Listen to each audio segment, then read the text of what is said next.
Assalamualaikum warahmatullahi wabarakatuh. Salam sejahtera. Bertemu lagi dengan saya di channel Cerita Misterius. Pada kesempatan kali ini, saya akan membawakan kisah misteri yang ditulis oleh Ed Nafila. Dan kali ini saya akan membawakan kisah misteri yang berjudul Penglaris Warung Makan. Namun sebelum kita masuk ke dalam ceritanya, nama dan tempatnya disamarkan semua. Dan tak perlu kita berlama-lama lagi. Langsung saja, mari kita simak ceritanya. Bangunan semi permanen, berukuran 5 kali 3 meter, berdiri tegak di tengah perumahan Kompleks Dirgantara. Kompleks yang terletak di Jalan Babarsari, Kecamatan Depok, Kabupaten Sleman ini, mayoritas dihuni para mahasiswa perantauan dari luar daerah.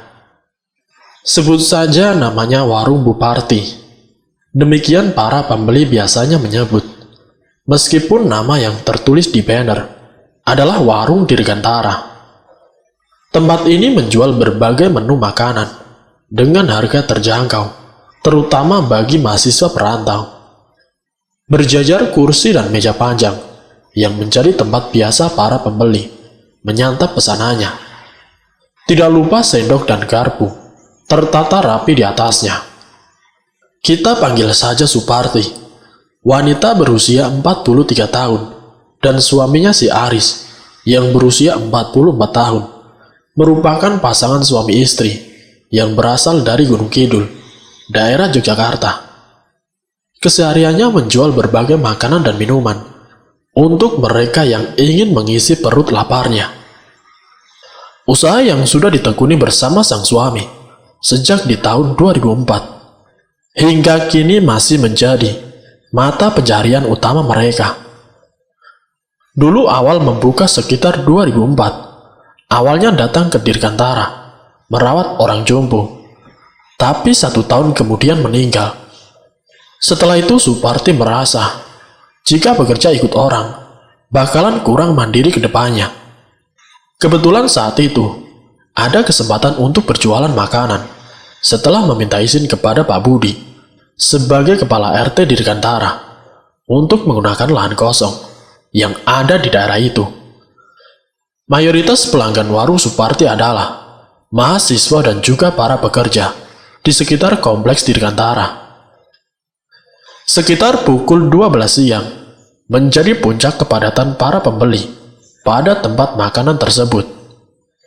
Tidak ayal antrean beberapa orang tampak terlihat saat memasuki jam makan siang. Ahmad Prayoga adalah mahasiswa Universitas Atmajaya. Sudah sejak lama tinggal di salah satu indekos yang terletak di Kompleks Dirgantara. Sudah sejak lama pula, ia mengandalkan Warung Buparti sebagai tujuan kala perutnya lapar. Harganya sangat murah dibanding tempat makan yang lain soalnya.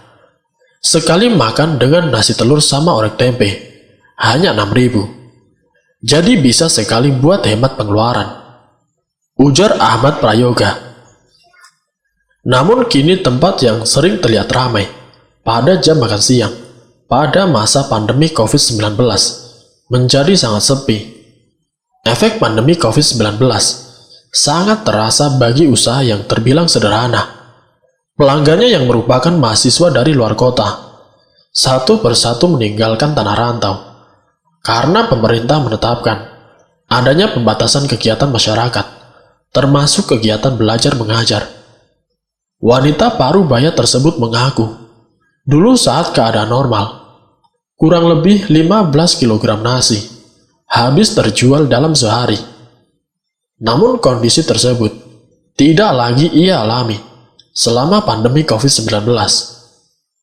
Pada puncak pandemi tahun 2021, warung dengan atap SB seng tersebut hanya mampu menjual 2-3 kg nasi dalam sehari. Itu pun habis untuk konsumsi pribadi. Terkadang dalam sehari sering merugi daripada untungnya, hingga Buparti dan suami mengganti jam bukanya hanya malam saja agar tidak rugi. Seiring berjalannya waktu pandemi yang mulai bisa dikendalikan, kini perlahan warung Bu Parti mulai ramai seperti sedia kala, meskipun belum sepenuhnya. Mahasiswa yang mulai berkegiatan lagi di kampusnya membawa dampak positif kepada penjualan tempat makan tersebut.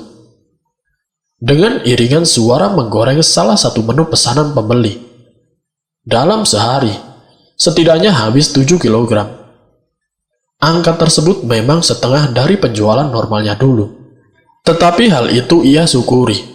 Setidaknya tidak ada lagi rugi yang ia tanggung. Namun seiring berjalannya waktu, entah sebab apa, Bu Parti mengernyit heran. Sejak pagi belum ada satupun pembeli yang datang ke warung makannya. Tidak seperti biasanya. Itulah yang ada di pikiran Bu Parti. Bukan lagi masalah pandemi, namun kali ini warungnya mendadak sepi. Mahasiswa pun sudah banyak yang berangkat ke kampus, namun tidak ada satupun yang mampir ke warungnya. Bu Parti pun terus menunggu dan menunggu. Benar-benar tidak ada satupun pembeli yang datang. Lalu kemudian, ia pun segera memutuskan untuk segera menutup warung makannya. Sambil berjalan masuk ke rumah, Bu Parti terus berpikir, sudahlah, mungkin hari ini saja warungku sepi. Besok pasti akan banyak pembeli yang datang, gumamnya dalam hati. Keesokan harinya, seperti biasa, Bu Parti kembali membuka warung makannya. Dia yakin sekali, pasti akan ada banyak pembeli seperti dulu. Bu Parti tersenyum senang saat ada seorang ibu-ibu menghampiri warung makannya. "Bu, saya beli tempe gorengnya," ujar ibu-ibu tersebut. Dengan sigap Bu Parti melayani ibu tersebut. "Ini uangnya, terima kasih ya." "Terima kasih kembali, Bu," jawab Bu Parti. "Sudah aku duga, hari ini pasti akan ada pembeli," ujarnya. Namun ternyata, sampai pukul 1 siang, hanya ada ibu-ibu yang tadi pagi membeli dagangannya. Dengan merasa kesal, Bu Parti membereskan warung makannya dan segera menutupnya. "Belum ada yang beli juga?" tanya Pak Aris suaminya. "Hanya ada satu pembeli, Pak. Aku sudah pusing. Kemarin kan warung kita laku, selalu ramai pembeli. Tapi sekarang, kalau begini terus, kita mau hidup bagaimana? Kita mendapatkan uang hanya dengan membuka warung makan ini," sentak Bu Parti dengan kesal. "Sabar saja, Bu. Kalau belum rezekinya, kita bisa apa?" ujar Pak Aris menenangkan. Ririn yang mendengar keributan dari dalam kamar segera keluar. "Kenapa, Bu?" tanya Ririn keheranan. "Ya sudah, kamu masuk kamar lagi," ujar Bu Parti sambil tersenyum. Ririn terdiam dan menundukkan kepala. Bu, uang sekolah belum dibayar 2 bulan, Bu. Uang buku juga belum. Bu guru nagih terus. Katanya kalau tidak dibayar-bayar, bisa-bisa aku disekors." Ririn berbicara takut-takut. "Bagaimana mau bayar uang sekolah dan bukumu? Warung kita saja akhir-akhir ini sepi, tidak ada pembeli." Bu Parti sepertinya benar-benar merasa kesal dan frustasi. Dia sangat bingung, mengapa warungnya sangat sepi sekarang. Pak Aris menghela nafasnya. "Bapak dan Ibu akan cari cara untuk membayarnya. Sekarang kita belum ada rezeki," kata Pak Aris sambil mengusap kepala Ririn. Ririn hanya mengangguk. Dia tahu ekonomi keluarganya saat ini masih pas-pasan saja. Mereka mendapatkan uang hanya dengan membuka warung makan. Mencari lowongan kerja memang sangat sulit sekarang, dan buruknya warung mereka sedang sepi pelanggan. "Aku akan cari cara agar warung kita tidak sepi terus. Apapun itu caranya, akan aku lakukan, asalkan kita mendapatkan uang." Hari ini Bu Parti tidak membuka warungnya. Dia sudah bersikeras untuk sementara tidak akan membuka warungnya. Walaupun Aris sudah membujuknya, mereka harus berusaha dan bekerja keras untuk mendapatkan uang. Namun Bu Parti tetap pada pendiriannya. Dan hari ini warung makan mereka benar-benar tidak buka. Ya sudah Bu, aku akan cari lowongan kerja. Pekerjaan apapun itu akan aku terima, ucap Aris. Baiklah Pak, balas Bu Parti. Aris berjalan dengan kesal. Dia tidak mendapatkan satu pekerjaan pun. Sulit sekali mencari pekerjaan sekarang, gerutunya. Pak, Aris menghentikan langkahnya dan kemudian berbalik badan. Ternyata salah satu dari beberapa bapak-bapak yang sedang berkumpul di sebuah pos ronda. Sini saja dulu Pak, gabung sama kita. Sepertinya Bapak lagi ada masalah. Aris pun menghampiri mereka dan ikut duduk di pos ronda tersebut. Iya nih Pak, saya lagi ada masalah. Warung makan saya sepi terus. Warung makan saya sepi terus Kak. Sekarang warung makan saya sepi terus. Saya mau cari pekerjaan lain, tapi susah sekali. Jelas Aris kepada bapak-bapak. Saya ada usulan Pak, tapi itu pun kalau Bapak mau melakukannya. Aris menaikkan sebelah alisnya kebingungan. Usulan seperti apa Pak? Bapak bisa menggunakan cara yang instan, yaitu dengan melakukan pesugihan, perjanjian dengan dukun, agar warung makan Bapak banyak pelanggannya, ujar salah satu bapak dari mereka. Aris sedikit terenyak mendengarnya, tapi dia kemudian berpikir, jika warung makannya sepi terus, dia benar-benar tidak tahu lagi harus bagaimana. Ditambah sulit mencari lowongan pekerjaan. Jika melakukan pesugihan, dia tidak perlu susah payah mencari uang ke sana kemari. Dia memikirkannya sekali lagi. Tidak ada jalan lain lagi. Dia harus melakukan ini. Baik Pak, saya setuju dengan usulan Bapak. Tapi, apa Bapak tahu dukun mana yang bersangkutan? Tanya Aris kemudian.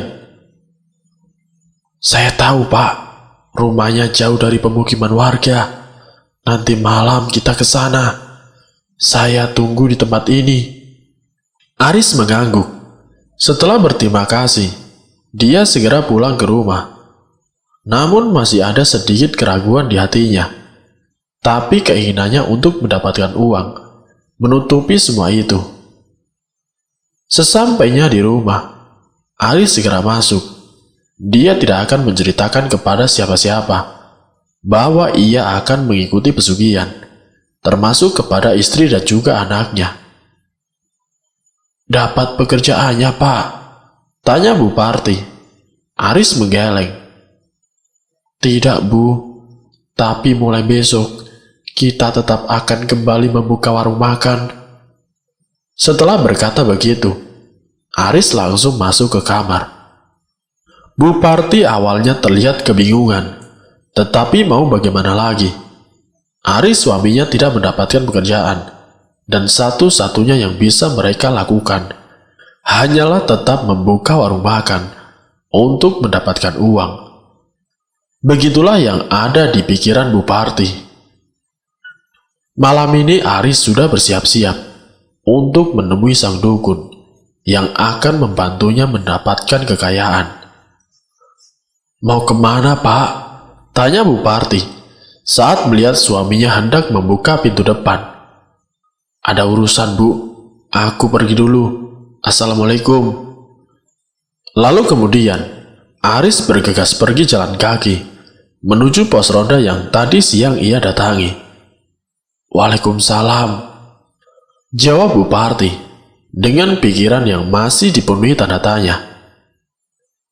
Dengan langkah yang pasti, Aris sudah sampai di pos ronda tersebut. Seorang hansip dan dua orang warga sedang duduk di sana. Salah satu warga tersebut adalah bapak yang akan menemani Aris ke tempat dukun pesugihan tersebut. "Mari Pak, ikut duduk di sini," ucap Hansip tersebut. Aris tersenyum. "Tidak usah Pak, saya sama Pak Slamet mau pergi," tolak Aris dengan halus. "Pergi kemana Pak?" tanya seorang warga yang sedari tadi hanya diam. "Ke dukun," jawab Pak Slamet dengan santai. "Hah? Serius? Mau ngapain ke sana?" "Ya mau dapat duit lah." "Kalian yakin?" "Hati-hati, akibatnya sangat besar loh. Syaratnya harus dipenuhi. Lagi pula, itu tidak baik dilakukan," nasihat warga tersebut. Aris semakin ragu setelah mendengarkannya. Dia menjadi sangat bimbang. Singkat ceritanya, mereka sampai di sebuah rumah. Bukan rumah, lebih tepatnya, gubuk yang sudah terlihat tua. Benar saja, tempat tinggal dukun ini jauh dari pemukiman warga. Dari luar suasana terlihat sangat angker. Pohon besar mengelilingi hampir seluruh gubuk itu. Aris sudah merasakan hawa yang tidak enak ketika dia baru saja sampai di sini. "Ayo masuk Pak Aris," ajak Pak Slamet. Aris menarik nafasnya dan segera mengikuti Pak Slamet yang sudah jalan lebih dulu ke depan pintu gubuk itu. "Permisi Mbah, permisi," panggil si Aris. Cukup sekali saja mereka mengetuk pintu. Seseorang sudah berdiri di depan mereka. Seseorang yang lebih tepatnya dukun itu hanya menjawab dengan suara daheman yang berat. Kami kesini ada keperluan untuk mendapatkan kekayaan secara instan, Mbah, dengan melakukan ritual pesugihan." Aris menjelaskan maksudnya. Dukun yang mengenakan baju hitam dan celana hitam serta rambut panjang gondrong itu menatap Aris dengan tajam dan segera membuka suara. "Panggil aku Mbah saja, cepat masuk." Tanpa banyak berkata-kata lagi, Aris dan juga Pak Slamet segera masuk ke gubuk tua milik Mbah tersebut. Terlihat banyak sesajen-sesajen, bunga-bunga dan lainnya, termasuk juga barang-barang yang tidak Aris ketahui fungsinya. Yang pasti benda itu adalah benda-benda keramat. "Ceritakan masalahmu," ucap Mbah itu. Aris menjelaskan, mulai dari warungnya yang sepi dan susah mencari lowongan pekerjaan. Mbah itu terkekeh. "Itu sangat mudah. Aku bisa membantumu. Tetapi kau harus penuhi syaratnya. Jika tidak sanggup, kau dan keluargamu yang akan menjadi target." Aris menelan ludah. Dia memikirkan matang-matang lagi rencana ini. "Baik, Mbah. Saya akan penuhi syaratnya," jawab Aris dengan mantap. Singkat ceritanya, Mbah itu pun langsung melakukan ritualnya. Dan setelah ritual selesai, benar kata Pak Slamet, pesugihan genderuwo adalah cara untuk mendapatkan kekayaan secara instan. Tetapi Aris harus mencari tumbal manusia sebagai syaratnya. Jika tidak bisa dipenuhi, dampaknya akan sangat besar. Sekarang sesosok genderuwo akan memberikan uang yang banyak kepada Aris. Genderuwo itu juga akan menghuni warung makan Aris yang terletak di depan rumahnya untuk menarik pembeli, sehingga uang Aris semakin banyak dan banyak. Walaupun Aris sedikit takut saat melihat sosok itu secara langsung. Badan yang tinggi besar, bulu lebat berwarna hitam, taring yang panjang, dan mata merah menyala. Tetapi dialah yang akan membantunya mendapatkan uang-uang tersebut. Ada rasa senang di hatinya, karena sebentar lagi dia akan menjadi kaya raya. Ah, kalau soal tumbal itu mudah, yang penting uangku banyak. Gumamnya kegirangan, tidak tahu apa yang akan terjadi beberapa waktu ke depan. Aris membuka pintu rumahnya dengan perlahan. Istri dan juga anaknya pasti sudah tertidur. Namun baru saja dia akan menutup pintu, Bu Parti sudah berada di sampingnya. "Kamu dari mana saja, Pak? Sudah larut begini." Aris menjawab gelagapan. "Tadi urusannya merepotkan. Sudah, aku mau ke kamar dulu," jawabnya. Dan Aris segera berjalan menuju kamar. Bu Parti yang melihat itu dan terlalu memusingkannya, segera menyusul suaminya ke kamar. Dini hari Aris terbangun karena mendengar suara yang terdengar berat dan sangat menakutkan. Perlahan Aris membuka matanya. Dia melotot kaget saat melihat sesosok bertubuh tinggi besar dan berbulu hitam lebat sudah ada di samping ranjangnya. Apa maumu?" tanya Aris ketakutan. "Aku memintamu untuk menyediakan tumbal dan juga sesajen di malam Jumat besok. Mulai sekarang, setiap malam Jumat, kau harus menyediakan itu untukku. Aku tidak mau tahu jika kau melanggar. Aku tidak akan segan-segan untuk mengusik kehidupan kalian," ujar sosok gendro itu. Aris mengangguk paham. Baiklah, aku pasti akan melakukannya." Sosok itu menyeringai dan segera menghilang dari sana. Aris mengubah posisinya menjadi duduk dan berpikir. Singkat ceritanya, Aris tersenyum sumringah saat melihat warung makannya yang kini sangat ramai oleh pembeli. Bahkan Bu Parti dan Ririn ikut melayani mereka. "Kalau begini terus dalam waktu dekat, aku bisa jadi kaya raya," batin Aris bahagia. "Alhamdulillah ya Bu, warung makan kita ramai lagi," ujar Ririn dengan senang. "Iya, Ibu sangat bersyukur. Allah memberikan rezeki untuk kita," balas Bu Parti. Aris yang mendengar percakapan itu pura-pura tidak tahu.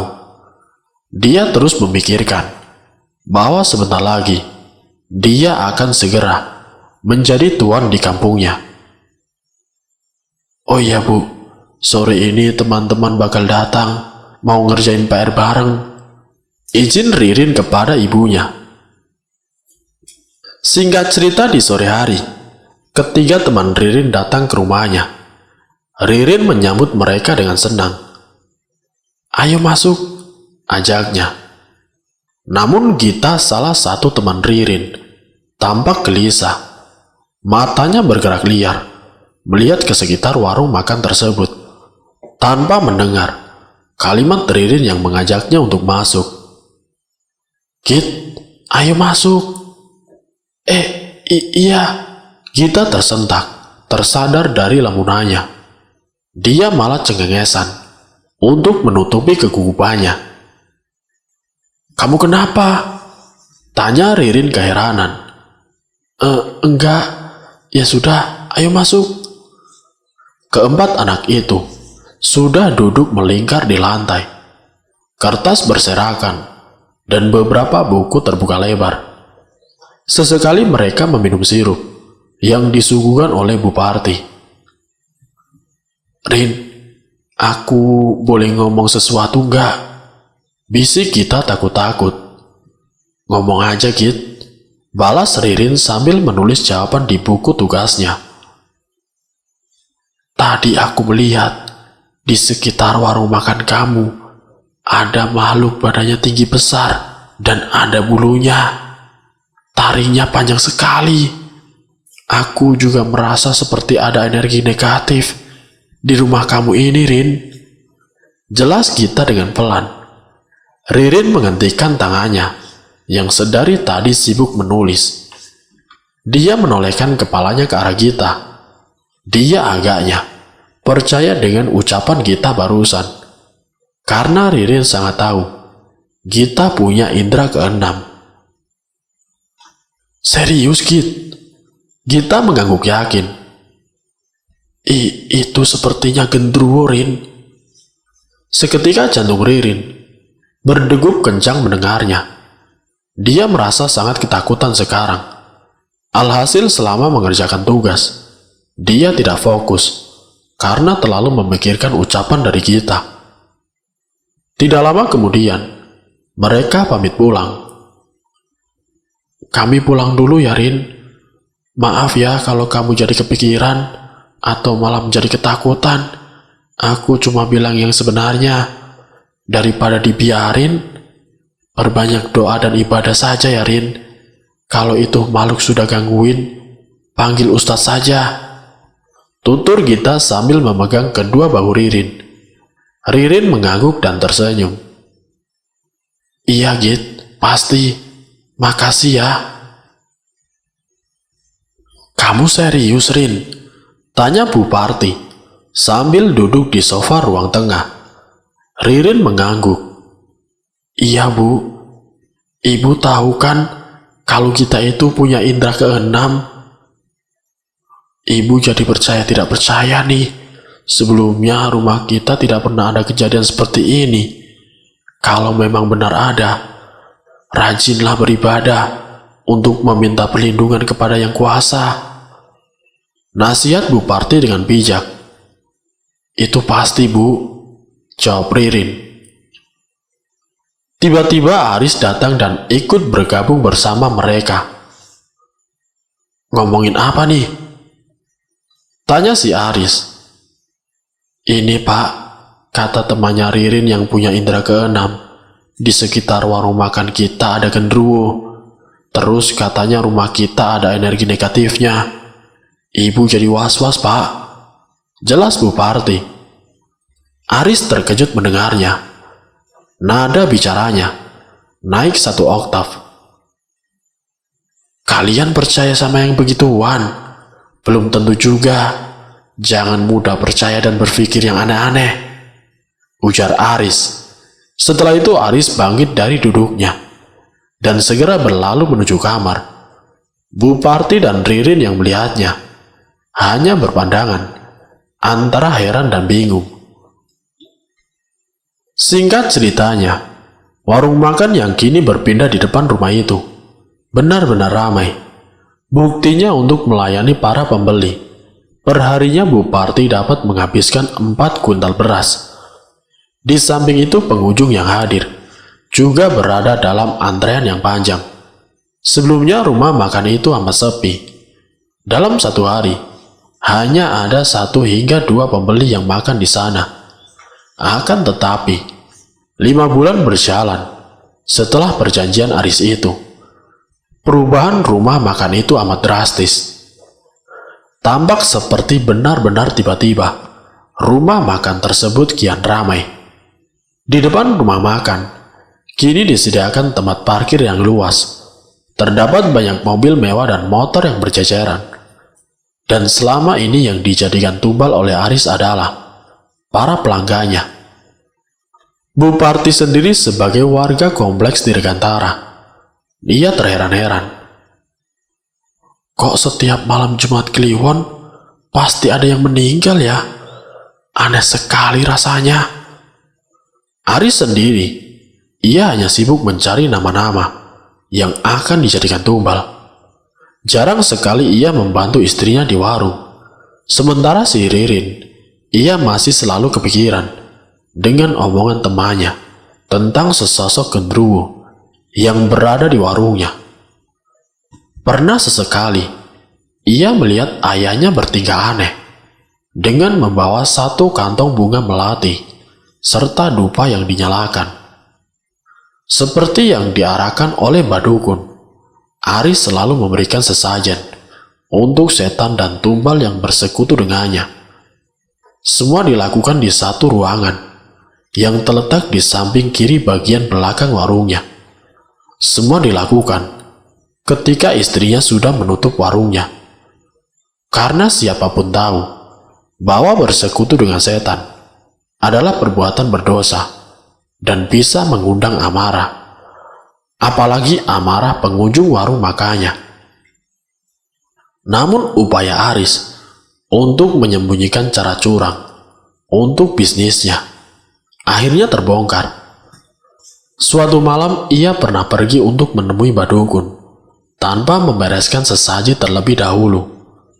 Keesokan harinya, seorang pelanggan yang hendak ke toilet melihat ruangan yang digunakan oleh Aris dari sela pintu yang tidak tertutup dengan rapat.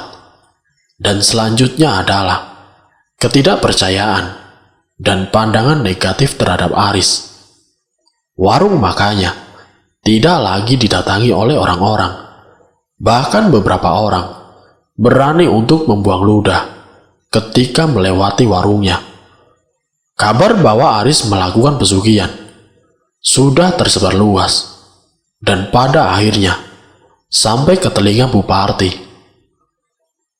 "Pak, benar apa yang diomongkan para warga kalau Bapak ini melakukan pesugihan?"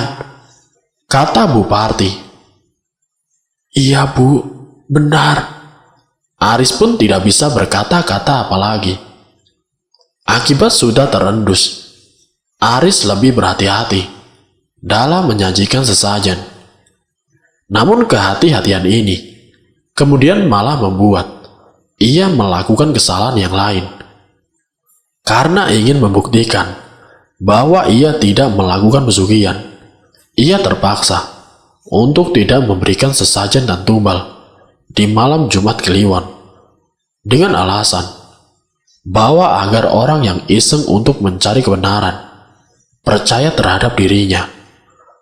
Namun pria itu sudah lupa bahwa tidak ada toleransi jika melakukan kesalahan dalam pesugihan. Hal buruk yang dijelaskan oleh Badukun menjelma menjadi penyakit misterius yang menjangkit anaknya secara tiba-tiba. Akhirnya satu perjanjian membawanya kepada penderitaan seumur hidup. Istri dan juga anaknya meninggal dunia sebagai tumbal bagi iblis atas pesugihan yang dilakukan oleh Aris. Musibah ini pada akhirnya mengganggu fisik maupun mentalnya. Ia tidak lagi memberikan tumbal dan sajen, dan warung makannya berakhir gulung tikar. Ia dirawat oleh tetangganya. Tidak ada lagi yang bisa dilakukan kecuali berbaring lemas di ranjang dengan iblis yang mengangkang di atasnya bersama tatapan yang sangat mengerikan. Langit masih saja mendung dan hujan deras tidak kunjung reda. Berawal dari kematian itu, Aris sangat menyesali kelakuannya selama ini. Tetapi apa daya, di samping karena kehilangan sudah terlanjur terjadi, orang-orang telah mengetahui kejahatan si Aris yang selama ini menggunakan pesugihan untuk melariskan warung makannya. Semoga dari kisah ini kita dapat mengambil hikmah dan juga pelajarannya. Wassalamualaikum warahmatullahi wabarakatuh.